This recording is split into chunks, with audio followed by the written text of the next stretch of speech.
GPs are failing to identify cancer in children because of a lack of training, a leading charity has found.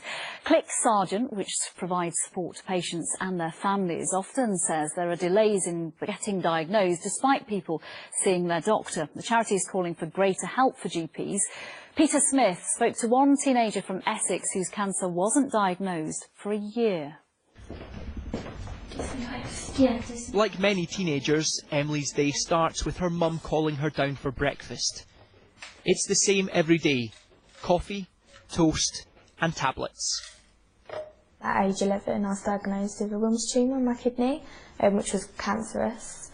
It was a huge shock. From then I went on to have chemotherapy and radiotherapy and then an operation to remove my kidney.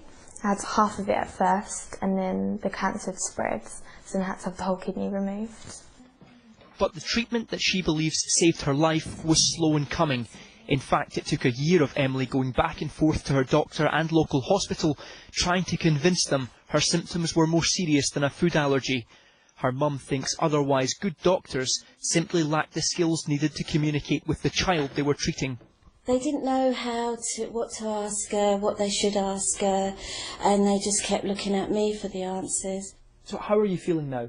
I'm great now. I do think it took too long to be diagnosed. Why is that?